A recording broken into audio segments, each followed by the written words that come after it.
Seto Kaiba began the Duelist Kingdom saga as a fearsome duelist, but as the season progressed, he was forced to prove his mettle against the likes of up-and-comer Yugimoto and the Duel Monsters creator himself, Maximilian Pegasus. I've already done 2 videos exploring what their decks would look like translated into Magic the Gathering cards, but what about Kaiba's? From the iconic Blue Eyes White Dragons and their epic fusion to the punishing Crush Card Virus, Seto used 31 unique cards in his deck that we see this season. 12 normal monsters, 5 effect monsters, 2 fusion monsters, 9 spells, and 3 traps. Grab a snack or a drink, get cozy, and let's reimagine everyone's favorite billionaire egomaniac high schooler's cards through the lens of MTG, starting with Blue Eyes White Dragon. This is not only Kaiba's most iconic card, but one of the most recognizable cards in all of Yu-Gi-Oh! This was actually the first card I adapted in my first video of the series, full playlist on my channel, and I made it pretty pricey, 6 generic, 1 white, and 1 blue for an 8/7 dragon with flying and trample. I gave it Azorius colors for flavor reasons, Blue Eyes White Dragon, duh, but some commenters have since told me it would fit better as a mono white card. For 6 generic and 2 white mana, Blue Eyes White Dragon would be a flying 8/7 dragon with vigilance, a much more fitting white keyword ability. What do you think of this update? Let me know which one you prefer down in the comments, and while you're there, feel free to leave a like and subscribe for more Yu-Gi-Oh! To MTG content.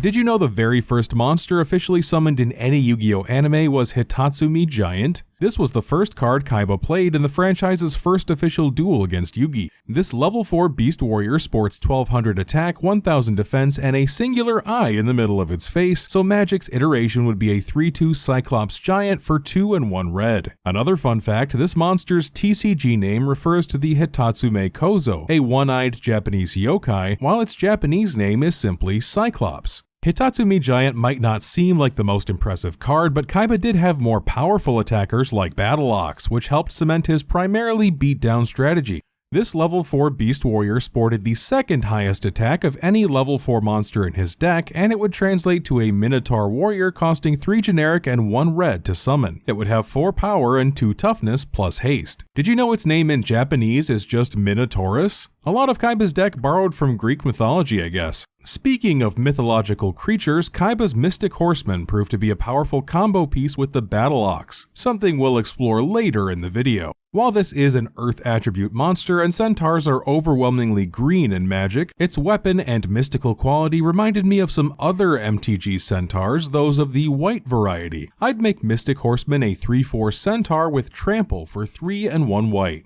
Red mana is certainly known for its destructive potential, but white mana is nothing to sleep on either. Kaiba's Judgeman may be a level 6 Earth Warrior, but I'd argue this monster fits much better in white than in green or red. I'd make it a 5/4 Human Advisor Knight with Vigilance for 4 generic and 1 white. Its typing here takes a little inspiration from a similar card, Judge Magister Gabranth from the Final Fantasy Universes Beyond expansion. Kaiba certainly gives Mardu vibes overall with his light and dark monsters and love of doing damage, but he'd have to have a little blue in his deck as well, making his a your deck, to use the colloquial 4-color term.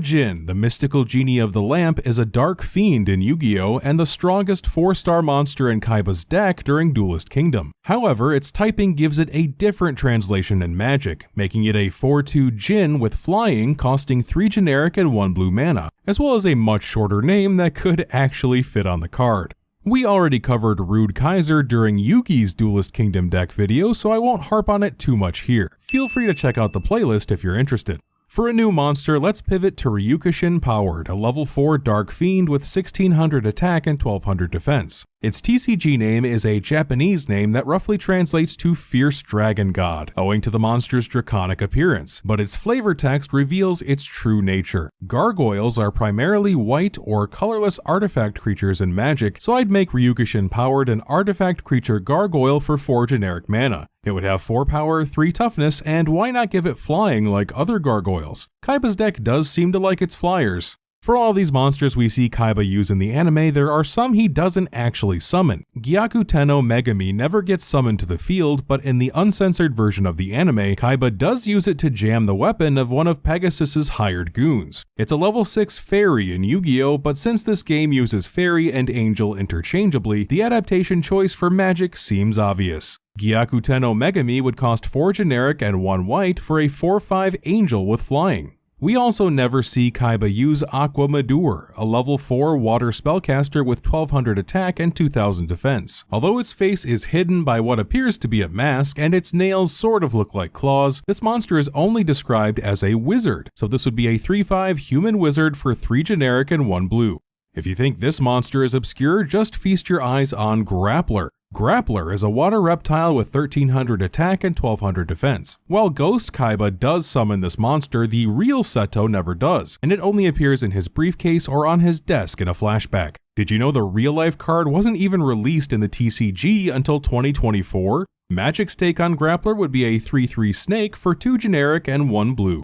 One monster we saw Kaiba use several times, one that helped define his Duelist Kingdom strategy, was Saggi the Dark Clown. This 3-star spellcaster might look useless on the surface, having only 600 attack and no effect, but its true power lies in its combo potential. For now, let's just say that Saggi the Dark Clown would be a 1/3 clown wizard costing 1 generic and 1 black. Saggi the Dark Clown would have been nothing but a weak normal monster, certainly not Kaiba's style, if not for a certain trap card that he paired with it, Crush Card Virus. The real-life card is a nerfed, watered-down version of the anime card's full glory, and that's what I'm here to talk about today. The Duelist Kingdom trap card activates when its controller has a weak monster die by battle, in this case a monster with 1000 or less attack. You take no damage, then your opponent loses all their strong monsters, every monster on the field in their hand and every strong monster they draw for the rest of the game. So how would this effect work in Magic? Well, a card with this much one-sided hand and deck disruption power would have to have a hefty mana cost like Doomsday Excruciator, which is actually symmetrical. Crush Card Virus would be an instant for 5 black mana. Cast this spell only when a creature you control with power 2 or less is put into your graveyard from combat. Destroy all creatures target opponent controls with power 3 or greater, then that opponent reveals their hand. They discard all creature cards with power 3 or greater. That opponent gets an emblem with, whenever a creature card with power 3 or greater is put into your hand from anywhere, discard it.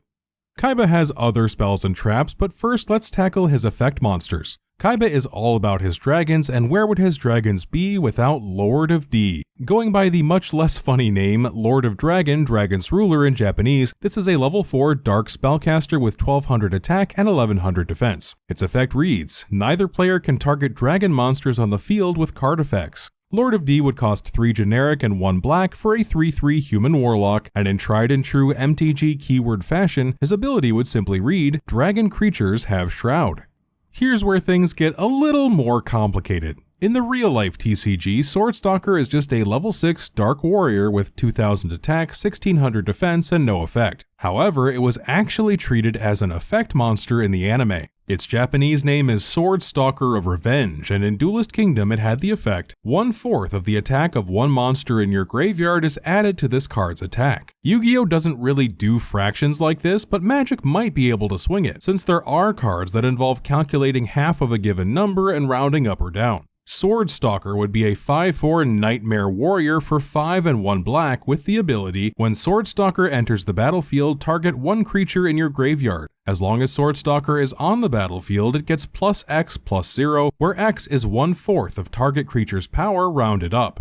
I already adapted Cyberjar and Wall of Illusion in previous videos, so I won't dwell on them too much here either. Trapmaster is one of those monsters whose utility in one game doesn't translate quite as cleanly into the other. This is a 3-star warrior with 500 attack and 1100 defense that can destroy any trap card on the field, whether face up or face down. Trap cards have come a long way since the olden days, but from a flavor perspective, a lot of first-gen trap cards involved actual, well, traps. Trap Hole and Dragon Capture Jar both feature actual physical objects, and Remove Trap depicts a bear trap being disarmed. Is this why Trapmaster has a lower half made up of destructive gadgets like these? While trap cards do technically exist in Magic, they're all instants and impractical to make part of Trapmaster's MTG effect. Instead, I'd make it a 1/3 artifact creature human rogue for 2 and 1 red, and rather than give it morph, I think a simple ETB will suffice. When Trapmaster enters the battlefield, destroy target artifact.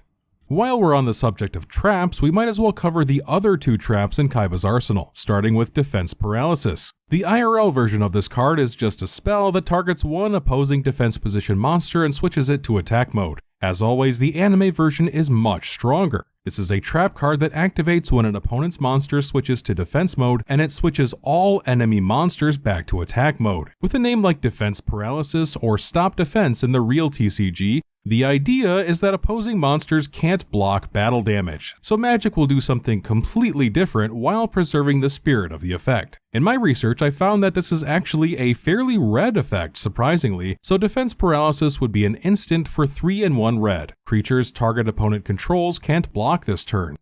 And lastly, Ancient Lamp is a monster in the real TCG that lets you special summon Kaiba's favorite genie, Jinn. In the anime though, this was a trap card with the characteristically vague Duelist Kingdom effect, Ancient Lamp reflects all attacks. In the anime, Kaiba uses it to protect his Jinn from an attack by Dark Magician and redirect the attack back at one of Yugi's other monsters. To be more faithful to the card's original depiction, I'd make Ancient Lamp an artifact for 1 generic with a tap ability. Tap an untapped Jinn you control. The next time a creature an opponent controls would deal damage to you this turn, prevent that damage. If damage is prevented this way, Ancient Lamp deals that much damage to target creature that opponent controls instead. Before we get to Kaiba's fusion monsters, and yes, that's monsters, plural, we're going to explore his spell cards, one of which he actually paired with his Jinn as well. D-Spell was actually a card I've covered previously, and I guess that'll keep happening more and more as I make these videos. Same goes for the timeless classics Monster Reborn and Polymerization. For some new spells, we begin with Gift of the Mystical Elf. I know, this is actually a trap card in the real-life game, but in Duelist Kingdom, it was a spell card, okay? As a magic card, this would be a sorcery for 1 and 1 white. You gain life equal to the number of creatures on the battlefield. Turns out there's already a precedent for a card like this, but surprisingly in green, the instant card Fog of War. But I'm determined to make Kaiba's deck a 4-color deck at all costs. Mesmeric Control is a spell card that prevents opposing monsters from changing their battle positions for a turn. Attackers can't switch to defense mode and vice versa. This feels like a very blue card, so I'd make it a sorcery for 1 and 2 blue. Creatures target opponent controls can't tap or untap during their next turn. For as much as Kaiba prided himself in having a powerful, unbeatable roster of monsters, a lot of his cards were about locking down enemy monsters in case they were too dangerous. Negate Attack was another such card. The real-life trap card negates 1 attack and ends the battle phase, but the Duelist Kingdom card is a spell card with the effect, all attacks are absorbed by the vortex of space-time and invalidated. I'd give this card an effect partially similar to Defiant Stand. Negate Attack would be an instant costing 1 and 1 white. Cast this spell only during the Declare Attacker step and only if you've been attacked this step. Prevent all combat damage that would be dealt to you this turn, end the combat phase. For all of Kaiba's Jeskai shenanigans, we can't forget he'd have a good bit of black mana in his deck as well. Negative Energy Generator is an anime-only spell that triples a dark monster's original attack. I wasn't able to find any corollary in Magic's existing card pool. The closest examples I found were red cards that dealt triple damage, but even these were few and far between. To try and make it a little more fair in Magic, I'd make it a sorcery costing 3 black. Target a black creature you control. Its power becomes triple its original power until end of turn. And speaking of darkness, Shadow Spell is called Curse of Darkness in Japanese. Surprisingly, although the real-life version is a trap and the anime version is a spell card, the effects are virtually identical this time. Shadow Spell immobilizes 1 enemy monster, preventing it from attacking or changing its battle position, and that monster also loses 700 attack. Since battle position isn't really a thing in Magic, we'll try to preserve the spirit of this effect while adjusting it to a completely different rule set. Shadow Spell would be an enchantment for 1 blue and 1 black with flash. Enchant Creature. Tap Enchanted Creature. It doesn't untap during its controller's untap step, and if that weren't enough, Enchanted Creature gets -2/-0 and can't attack or block. Last but not least, Kaiba had 1 spell in his arsenal that made summoning his favorite blue-eyed scaly monster a little easier, the Flute of Summoning Dragon. This card's effect reads, special summon up to 2 dragon monsters from your hand. Lord of D must be on the field to activate and to resolve this effect. Cards that require a certain card name are actually pretty rare in Magic the Gathering. Only about 200 cards mention another card by name. Nevertheless, to remain as faithful as possible, I'd make the Flute of Summoning Dragon a legendary artifact costing 3 generic. You can tap and sacrifice this artifact to put 2 dragon creature cards from your hand onto the battlefield under your control, but you can only use this ability if you control a permanent named Lord of D.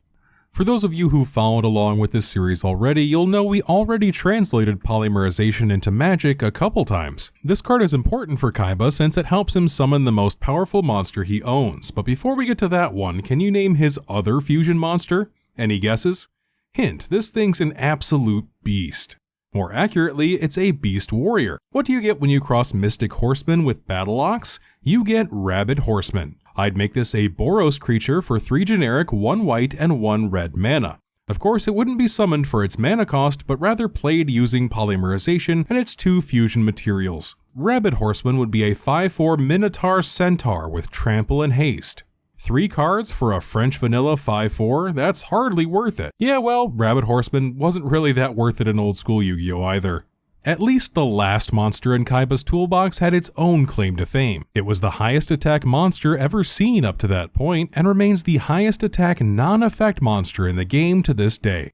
That's right, I'm talking about Kaiba's Blue Eyes Ultimate Dragon. Like its singular counterpart, I adapted this card in the past as a multicolored Azorius creature. However, in keeping with its mono-white update for this video, I decided to retool it as a mono-white fusion. Blue Eyes Ultimate Dragon would have a mana cost of 9 generic and 3 white. It would have 11 power, 9 toughness, and of course, flying and vigilance. There you have Kaiba's Duelist Kingdom deck as Magic the Gathering cards. Sorry it took me so long to get this video posted, but I'm already hard at work on the next video in the series as promised, Joey Wheeler's Duelist Kingdom deck, so stay tuned for that one. If you're still watching, a like and subscribe would be greatly appreciated, and as always, thanks for watching.